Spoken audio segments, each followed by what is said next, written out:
So hey, this is Teresa with Small Time Floyd Girl, and today we are out here with Kelly Phillips. She's a photographer, and if you're in Floyd, you have probably seen some of her photography. She does an amazing job, and she's got a page that she has out there and posts her pictures at. She's got some really neat stuff, so we're going to talk to her a little bit about that today and show some of those images and show you kind of a little bit about her studio. So we're here in her studio today. So Kelly, tell us who you are, where you come from, how you got into photography. Yeah, so Kelly Phillips, obviously.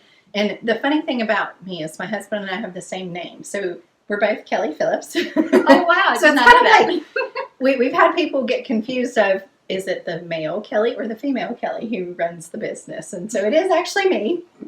I was born in West Virginia, moved over here, in 2002. And have been in love with Floyd ever since. This is a lot like where I grew up, so it just kind of translated really well. It's a beautiful small town, wonderful people, and that kind of thing. As far as photography, I got interested in photography when I was about 8 years old. My parents gave me a little 110 wind-up camera. I had one of those. Yeah, I loved it. It was like indestructible. It was very indestructible, thank goodness. But it was so much fun, and at the time we lived in Pembroke, over in Giles County, and I can just remember running around in the summer in the yard and taking pictures of pine cones and flowers and trees and the way the light hit this leaf and, all these different things. And, thankfully my parents were very patient with the number of rolls of film that I would bring to them and kindly say, will you develop this for me and that kind of thing. But it was always a curiosity and a passion. And so I guess I got my first SLR camera with the changeable lenses when I was maybe 20, 21. Mm-hmm. And that just changed the whole game. Mm-hmm. I mean, then you could play with so many more things. Yes. And I've worked my way up since then, of course, to a couple of digital bodies and lots of lenses, lots of toys. Well, like you said, the single lens reflex, the SLR, for people that don't know, I mean, it is a game changer because then you can play with the depth of field and make the backgrounds fuzzy and your subject more clear. And I love photography myself too. Okay. And I actually wanted to have like a black and white film studio in my house. Oh, awesome. Because I love the whole development process and all that. But it's time consuming. I kind of think of it as a lost art now because we've all gone digital.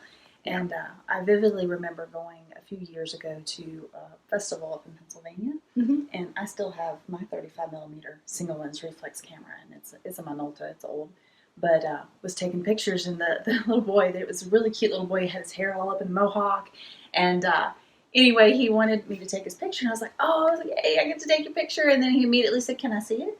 And I'm like, no, because this is what they call a film camera. I actually have to send it off to be processed. But as I got older, I got, and had children myself, I was like, okay, now I need the digital camera. So I bought one of those little Canon Sure Shots, but now it's like my phone. And I still love the SLRs, but it's like my phone's always on me. So, I mean, it fills up with pictures, but they all live there. They do. I mean, do you have recommendations for those of us that are like clickers on our phones, how to get those off in an album? I mean, I'm assuming you probably have albums and albums of pictures. I do. For a while I used to do a program with Shutterfly where it would just continuously update from your phone's photo album. Okay. And then you could peel off and say, all right, print this many or whatnot. And I did that a lot when my son was really little. Mm-hmm. I haven't done it as much lately, but I use Amazon Photos actually for my phone because I back everything up. Mm-hmm. So that way, if something did happen to my phone, I would never lose anything. So it's in iCloud and the Amazon backup, which is kind of neat if you have a Fire Stick because then you can set it to be your screensaver on your TV. Oh, so it flashes through and shows our photos. So and something that you may have forgotten you take pictures of. Or, remember that trip? We need to go there again. It is a really nice kind of memory jog because just the other day I was coming through the kitchen through the living room after I was fixing dinner, and here was this photo of Luke from like 2018. I thought, gosh, I don't even remember taking that. Look how tiny he is. So, it's a nice little there it is. Now, do you take your professional camera everywhere you go, like on trips or walks or that kind of thing? Or? I don't take it everywhere. Primarily just because, since now I am earning my livelihood with it, I don't like to leave it in a car. It just makes me nervous between, the heat and cold and that kind of thing. And then, unfortunately, I've had a couple of really good friends who have had their entire kit, stolen from their car. So, oh, my. Yeah. So it makes me nervous to do that. But, we do take a lot of trips as a family where it's more photography focused. For example, every year we go up to the Canaan Valley in West Virginia. And we just spend a week there doing hikes and waterfalls and foliage shots. And it's my happy place. Very good. Yeah. Well, and we talked a little bit before we went on camera about your studio. You said this was actually kind of all new. So tell us a little bit about how that came about, and I guess too, one of the things that makes you unique is that you do a lot of, I guess, I don't know if I want to say fantasy kind of thing, but basically allowing your subject to get all dressed up in something that maybe they would never have their pictures taken in. Yeah, so tell us absolutely. a little bit about that too. So basically, I started the studio right in the middle of the pandemic. Not really sure why I did that, but I was working from home at the time, and this was just a guest room, and the walls were brown and brown curtains and brown carpet and all this stuff. And I was in here one day. I think I was actually just using the space to fold a load of clothes, and the light was coming in through the window, and I thought, why is this like this? This, I need to do something with this beautiful natural light in here. And so my husband came home from work that evening, and I said, guess what? I want a studio, and I want it in here. And thankfully, A, he's very supportive, and B, he's very capable with anything relating to construction, building, home improvement. Awesome. So we started painting that weekend, ripped up the carpet. I went to Lowe's and bought the floor, and he put it in for me the next week. Oh, wow. And, then it was kind of like, oh, well, here it is. And initially I reached out to several friends of mine and just said, hey, I'd like to gift you this experience, basically, and come in and have your photos made. And I work with a couple of different hair and makeup artists. So, they really got the full treatment. So it's a lot like a lot of my clients say. It almost feels like a day at the spa. You get to kind of just relax and do something for yourself, which I think as women, we're not the best at doing. This is true. This is very, very true. Yeah. So started the studio August 2020. The first 8 or 9 months of it, I was kind of shocked, to be honest with you, because I did better in those 9 months than I had done in the previous 10 years of the business. Wow. Because I think it is something a little bit different. Not just every photographer can offer this. And so then I really got to thinking about, all right, well, what else can I do to make this better? So I've invested quite a bit. I've got, fairly new studio lighting setups, and I've really, probably the thing I've invested the most in is just my education to understand, all right, well, how do I set this up, and what settings do I use for my lights, and how do I light this to get the end result that I want? And I will say too, I've been really lucky with a lot of my clients that, I'll tell them an idea that I have, and they'll say, yeah, let's try it. And sometimes, I think most people, when they come for their session, they have an idea in their mind of what they want to see and what they want to look like and what they want to get. But sometimes it's those, well, why don't we try this, that ends up really being the favorite photograph, both of myself and the client. So it's just fun to play with that, I guess.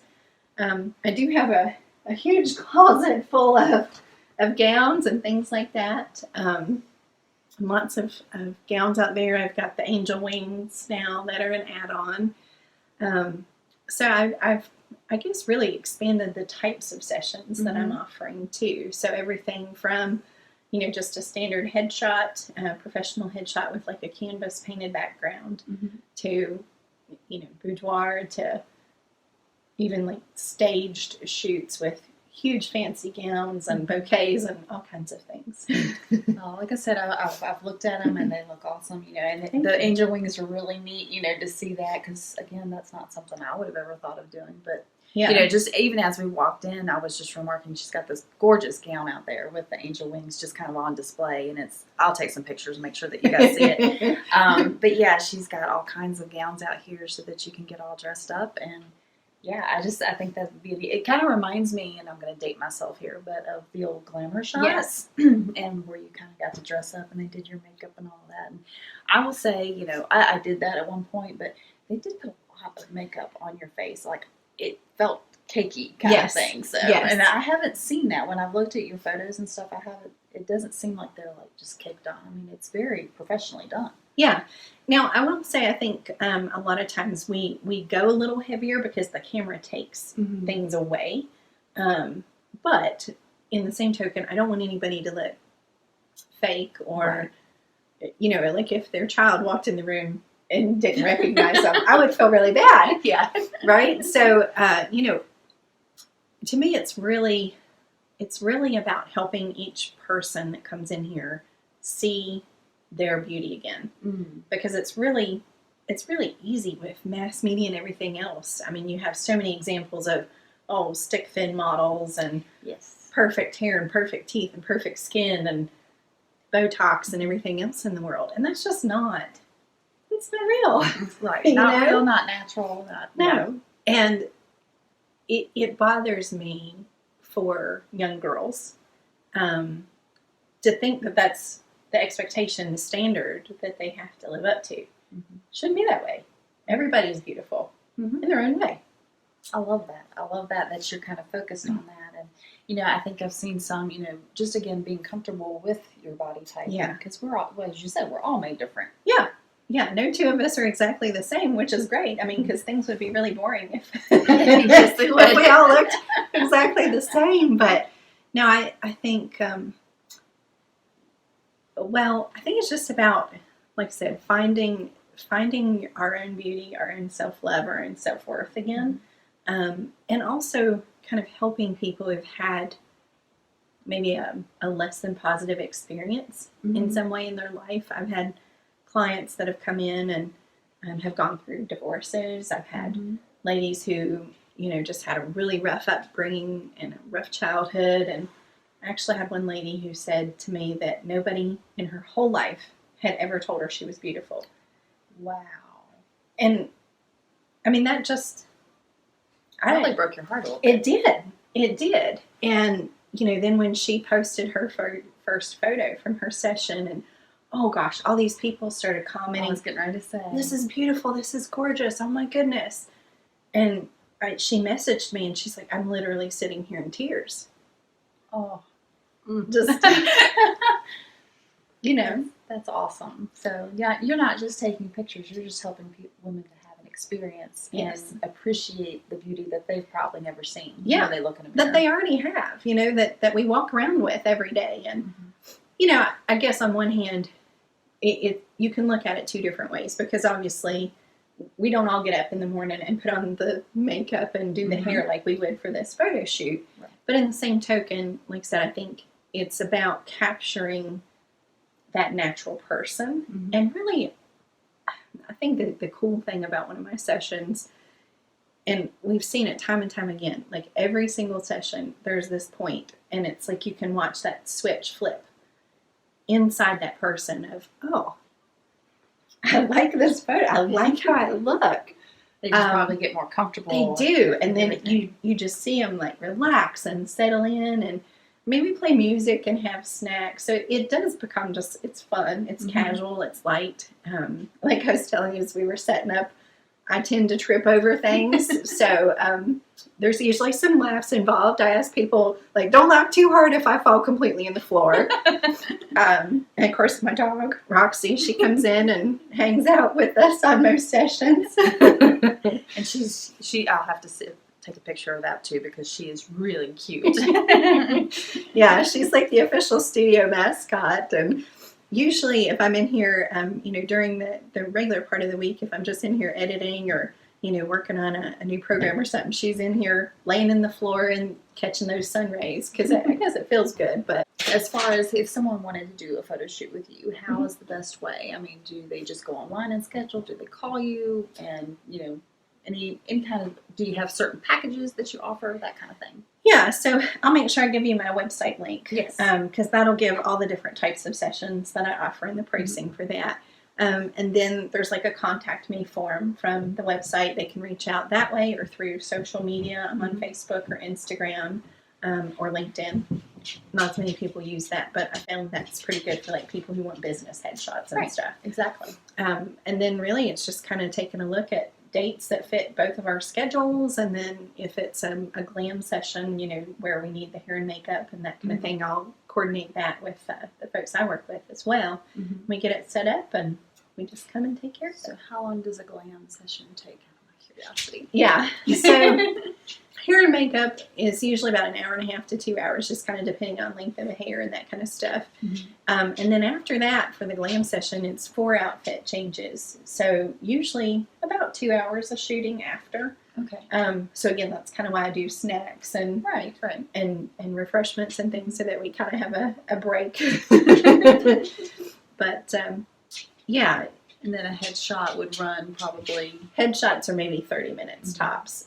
Now, I do have a Luxe headshot option currently where they get like a professional hair and makeup, so no fake lashes or anything like that, but just a really smooth professional makeup look and hair. Okay. And so then I added a couple of extra outfit changes there too. Cool. Very cool. And I'm sure you do family photography as well. I do. I mean, how could you not? Families, newborns. You name it, I do it. Weddings have been really huge for me this year. My October has been booked for months. Colors. I'm just thinking the colors in October, especially here in Floyd. That's like the peak season. Yes, absolutely. I actually just did a wedding, not yesterday, but the past Friday. The couple drove here all the way from California to get married. For real? Yeah. Wow. Yeah. And hired me to do their photography. That's awesome. So, yeah. I wonder what made them choose Floyd, or if they had family here or anything. Well, they had visited, I guess, and just really kind of fell in love with that's a area. theme. I don't know if you know that, but that is a theme. As I go around and talk to businesses and a lot of people that have moved here, we visited, we fell in love with it, we decided to come here and live and start a business. And make a home, make a life. Yeah, so absolutely. I've lived here all my life, so it's kind of like I don't know what that's like because I've always lived here. Yeah. But it's just it's a theme that I've noticed when I've talked to people, and it's like, well, yeah, I love it too. I don't really want to move either. My husband's tried to talk me out of it. Taught me, well, let's move to Oklahoma or something because we have family out there, and I kind of like it here in the mountains. I love it here. I mean, especially just our property here where it's kind of situated. It's private, it's quiet. We have wildlife, we have sunset views, and it's just kind of perfect. That is Floyd. What more can we say on that? Well, again, I will make sure that we get links to Kelly's site out for everybody, just so that you can go and like her social media and check out, other photographs that she has out there, as well as her website and her packages, so that if you're interested in doing headshots or family photos or weddings or some of the other packages that she has, you can call her and make an appointment. So thank you all, and thank you, Kelly, for having us here today. And, sure. Anything else that you want us to say or know about? Well, so there is one other thing I wanted to make sure and mention today. I am working on a project right now that is really special to me. It's called the Heroes Project. And I've posted one of the images so far from the project. But essentially what it is working with people in our community who are what I consider heroes. And so the project kicked off with a firefighter, Jacob House. Okay. So he's based here in Floyd out of Station 1. He came here with his turnout gear for me, and we did this just amazing series of photographs. They're powerful. They're just really good. And so I'm also looking for people maybe in the sheriff's department, nurses, teachers, dispatchers, EMS, anybody that is providing like this kind of service to our community, because I want to say thank you, and I want to really encourage awareness from everybody in this community to the sacrifices that those folks make. Mm-hmm. My dad, which my parents actually live here with us. They live downstairs. Okay. My dad's 85. He has Parkinson's disease. Mm-hmm. But he was in the volunteer fire department over in Lindside, West Virginia for years. And, you know, I remember like the fire tones would go off, and I'd always like wake up and watch his truck go down the driveway and make sure he made it okay. It's a sacrifice. It truly is. Yeah. And you never know from one day to the next when you answer that type of a call, if you're going to be okay when you come home too. Mm-hmm. And I really just want to, I guess, help bring awareness to that for everybody in the community. That is awesome. Now, did you just recently come up with that idea that you wanted to do that? So something I've been thinking about, I guess, for about a year now, honestly, and it just, you know, I was kind of waiting for the timing to be right. Mm-hmm. I wanted some of the restrictions lifted so people felt a little bit more comfortable Mm-hmm. about coming to the studio. But yeah, I put out a model call on social media, and Talina Harmon, a great friend of mine, suggested Jacob would be a great person to start with. And he really was. I mean, he did such a great job. I'm so appreciative of him coming and letting me do that. I haven't seen those yet. Have you posted those on social? Yeah, I've posted missed 2 them. of them so I'll far. make sure I go out and look at those then, because I hadn't seen those yet. But that sounds awesome. And as you said, they're so important to the community. I mean, they are heroes. I mean, as you said, the firefighters, the officers, the nurses, you know, those frontline workers that we all heard about, you know, and our emergency dispatch people too. So yeah, and it just, the other thing, I guess, kind of what prompted it. I've left like full-time employment outside of the home now. This is what I do for my job full-time now. But I was working for a company in Blacksburg called D3O, and they're mostly an ingredient brand, but they help provide protective equipment for everything from, you know, motorcycle riders to the military.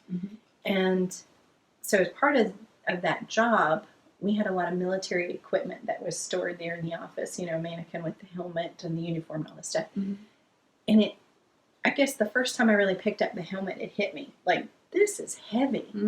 Yeah. You know, I mean, okay, sure, I'd walk around with 2 camera bodies and 3 lenses on a wedding day, but that's nothing compared to that helmet that's on your head. And that's just a piece of the equipment, you know, this whole kit that you have to have. So I really want to just call attention to how special that is and what a huge, huge thing that is for people to do that. Yes. Well, so I appreciate that. I appreciate you sharing that. So again, you know, if you are one of those heroes, or maybe you don't think of yourself as a hero, but if you're watching and you know someone that you believe should be featured as a hero, let Kelly know. Yeah, absolutely. All right. Well, again, thank you for your time, and hopefully you guys have enjoyed this Small Town Floyd Girl episode. And again, we'll make sure that we have all of our links in the comments so that you can make sure that you can reach out to Kelly.